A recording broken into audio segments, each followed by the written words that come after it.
आप सबको प्रणाम। जय भोलेनाथ, जय सच्चिदानंद भगवान। समय इतना बिगड़ चुका है कि जिसका भी आप सहयोग करिए ये सोच समझ के करिए, क्योंकि जिस दिन आपके सहयोग से वो आगे बढ़ जाएंगे, कुछ लोग ऐसे भी निकलते हैं समाज में कि जिस दिन वो आपके सहयोग से आगे बढ़ेंगे तो सबसे पहले आप ही को काट खाएंगे। क्योंकि अभी काफ़ी वीडियो आए, देखे हमने, कुछ पार्टी वाले एक नेता थे और समाज में भी हमने देखा। एक कक्षा 4-5 की एक किताब है जिसमें बहुत अच्छी एक कविता थी। एक संत जी थे। संत जी अपनी कुटिया में ध्यान मग्न हुआ करते थे। वहाँ पे बाहर से एक मूस आ गया, क्योंकि जीव में सबसे छोटा जीव है, इसलिए उस जीव को आए दिन समस्या हुआ करती थी। वह उसी संत जी के कुटिया में एक बिल बना के रहने लगा।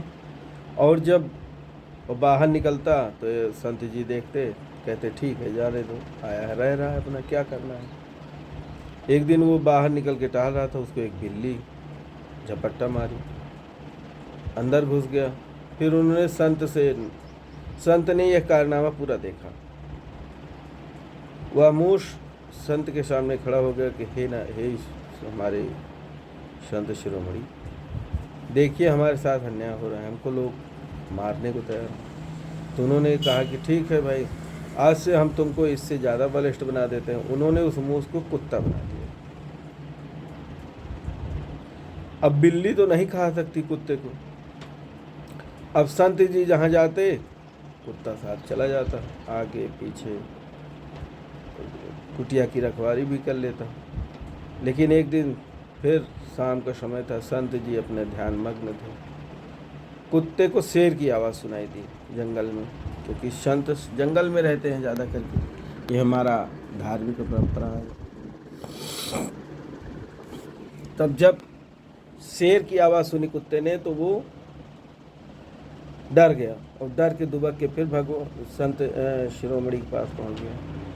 और संत ने जब बात समझी कि ये शेर के डर से हमारे पास दुबक रहा है, तो उन्होंने कहा कि ठीक है, जाओ, आज से तुम इससे भी डरना बंद हो जाएगा। उन्होंने कमंडल से जल निकाला और मंत्र अभिसंचित किया और बहा दिया उसके ऊपर। वह शेर हो गया।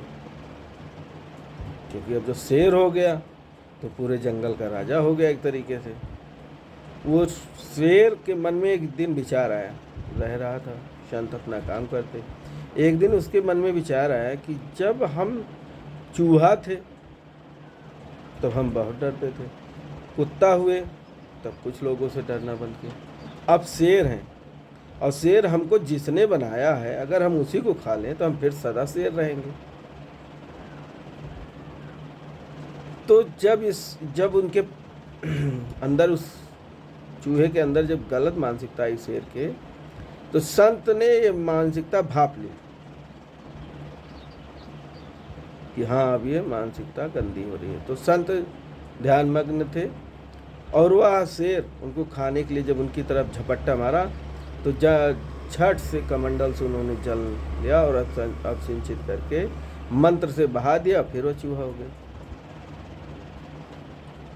तो यही कहने का अर्थ है इस कहानी से, जो हमारी कहानी से अर्थ है कि जो पात्र न हो उसको वो सहयोग न दीजिए कि अगर पद पा जाए या कोई ऐसा उसका काम हो जाए तो सबसे पहले उसी को डस ले, उसी को काट ले।